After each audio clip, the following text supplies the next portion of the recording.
Welcome to Inside Outside Innovation, episode 68.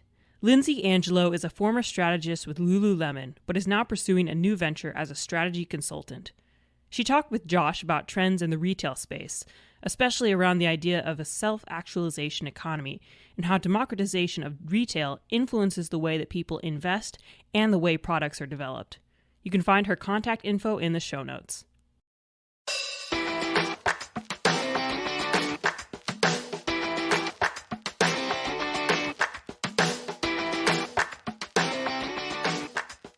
Hi there, everyone. I'm Victory Clafter, the producer of Inside Outside Innovation, the podcast that brings you the latest insights from people who know the most about building lean businesses, innovating within corporations, and disrupting entire industries with passion and precision.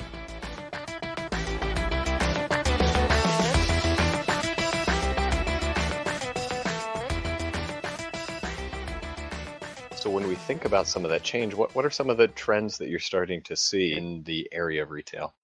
Yeah, so I think we're seeing a couple of really interesting things happen. Definitely the one piece around this, what I like to call the democratization of retail, that's more evident than ever before, particularly in the retail space, but seeing barriers to entry coming down, I think, disproportionate way over the past few years. So as an entrepreneur, it's easier than ever before to access capital, distribution, manufacturing. I think what that's causing is an environment that's more amicable to the entrepreneur.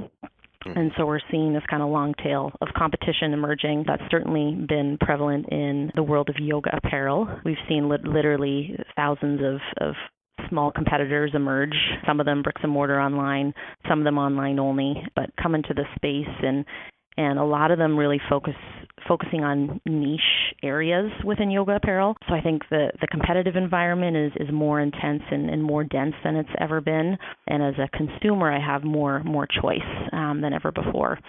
So I think that's one piece. And then the other interesting trend that I think is emerging is this kind of societal shift, but this rise up Maslow's hierarchy of needs.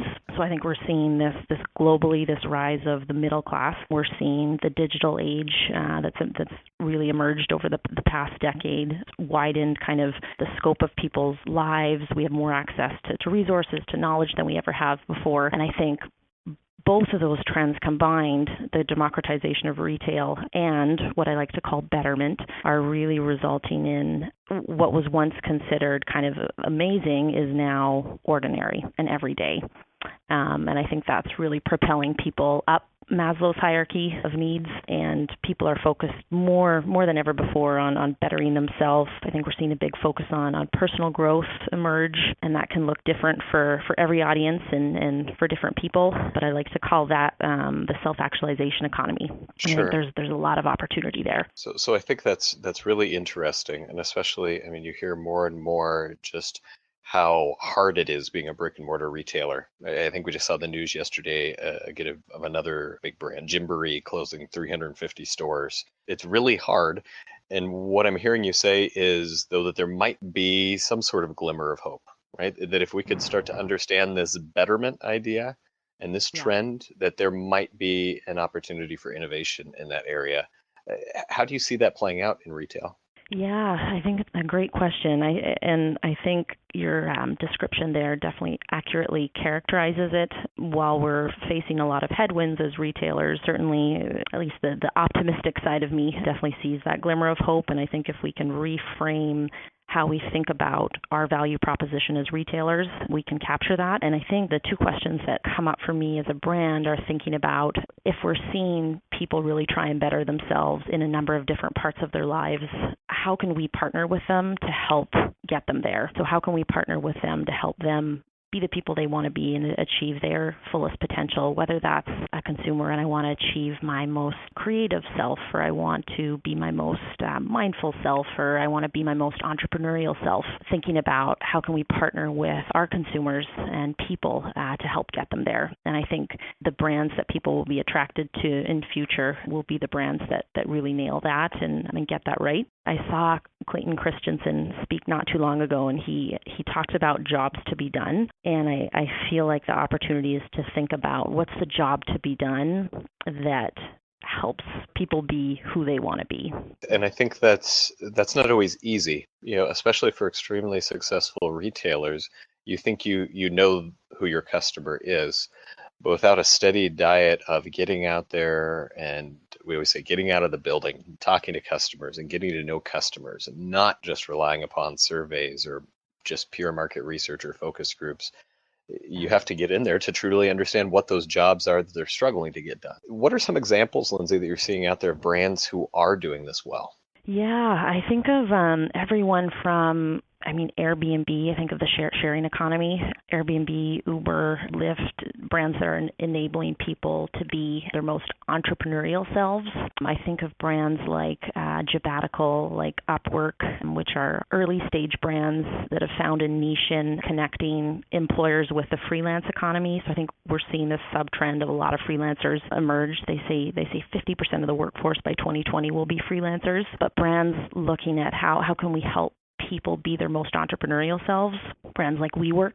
There's a brand in London called Bart's, and it's actually a cocktail bar. They have a mood menu. It's called a mood menu, and you can walk in and you can order a relaxed cocktail proven to enhance your happiness and relaxation. But a small example of a brand that's enabling people to be their healthiest self, whether that's emotionally, mentally, or physically, in a small way. Ultimately, they're working towards that bigger goal.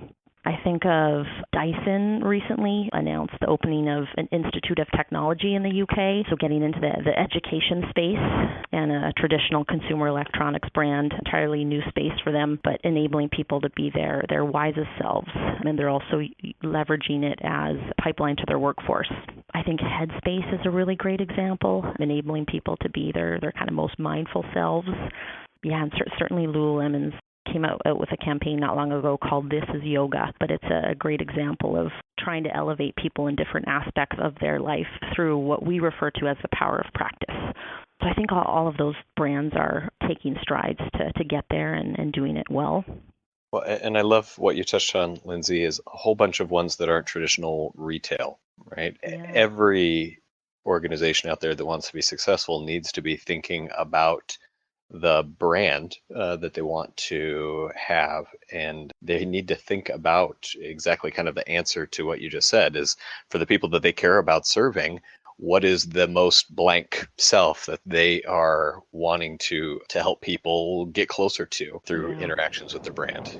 It'd be an interesting exercise to go through. Absolutely. And I think in some cases it's redefining how we think of retail. And I think we're seeing a lot of traditional retailers, and we've been seeing this for a while, but get into the experience game more and more, and also develop new ventures fully dedicated to that. I think of Louis Vuitton's recent announcement of Close 19, which is an experience arm to their business. I think of Free People, their escapes arm, offering wellness retreats focused on personal growth and connection and culture.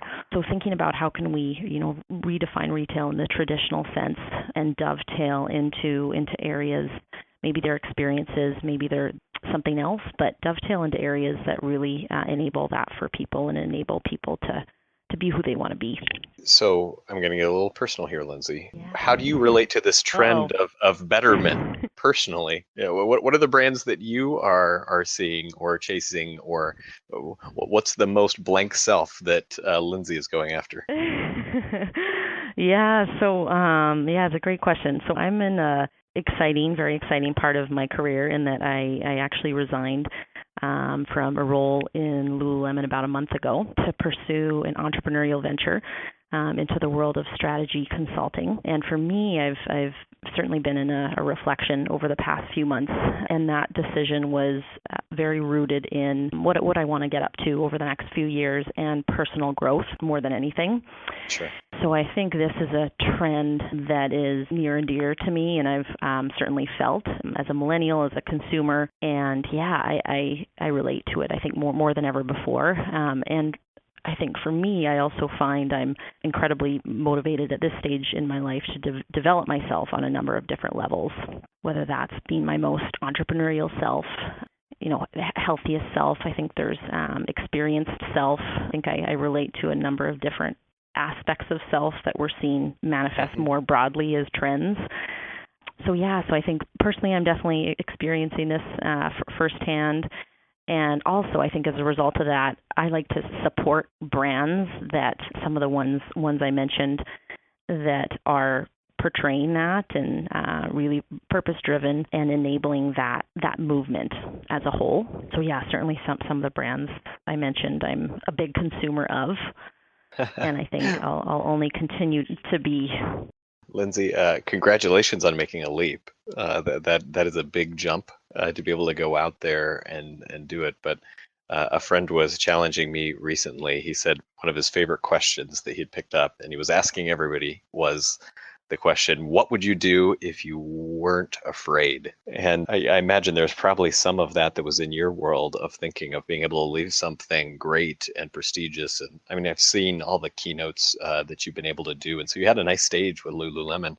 To be able to still, though, jump out and go on your own takes a little bit of fearlessness to be able to go out and do that. So I absolutely wish you the best of luck on the venture. What are some of the things that are in your wheelhouse, your toolbox, if people wanted to learn more or understand what you're out there doing around strategy now? Yeah, so I'm working with everything from startups to larger companies on growth strategy. So working on scaling early stage concepts through to larger companies in the space of looking at high growth ahead as well. So figuring out whether it's 3, whether it's 5 years looks like, where to place your bets and how to get there. And then also partnering with brands on functional strategy. So that could be something more specific, whether it be digital strategy, brand strategy, one that's certainly I'm passionate about, product strategy. So I'd say growth strategy and then double clicking into functional strategy as well. You mentioned democratization of retail, and I think in one of the pieces that I saw that you had was highlighting the Indiegogos and the Kickstarters of the world. Tell me a little bit more about your thoughts on what platforms like that have done for the retail space. Yeah, I think they've been pivotal to breaking down the barrier to entry in part of capital. So definitely making it easier for entrepreneurs to get their early stage products out there, and not only to raise capital, but to develop deeper relationship with those early adopters. I think what they do a great job of is, as a consumer, I can invest in an early stage product of something, and by doing that, I feel even more enrolled in it. I think it's a great co-creation model they've developed. Yeah, and I think we're seeing them kind of become the new shopping malls. I'm certainly an avid Kickstarter shopper. And I think and even from a corporate lens, I know I'm often trolling Kickstarter and Indiegogo for ideas and for the latest and greatest innovations out there. I think that's where we see the innovation is at that level. So in terms of inspiration, I think it can be a great source of inspiration. And I think it's really, an enabler of the whole democratization of retail that we're seeing. It's really enabling this host of entrepreneurs to get in the game and to enhance consumer choice and expectations through doing that. Yeah, I also like Indiegogo for Enterprise that came out, and a couple of the other things where other brands are seeing where they can learn and iterate like startups are, and so starting to take advantage of those same types of platforms to hopefully take some of the advantages that you're able to get by truly going out and, like you said, testing before actually going out and building. It's interesting to see where startups can learn from corporations, but especially where corporations can learn from startups. Absolutely, yeah. And I feel like as with time, we're almost weighing towards the latter more and more. I feel like corporations are looking to startups more and more to learn from them, which is a really fascinating dynamic. Completely off topic, what is the innovation and startup scene like up in Vancouver? It's growing, certainly growing. I think particularly in the retail space, we're starting to see more and more companies pop up. We haven't been a huge retail bed in past. So I think that's growing. Tech is growing, and I think it will only continue to grow. Yeah, we're seeing, I think the VC angel space here has always been pretty small, but I think we're seeing more, accelerators pop up and more in the way of that scene happening as well. So yeah, I think there's a lot of still runway and opportunity in Vancouver to do more, and it's getting there.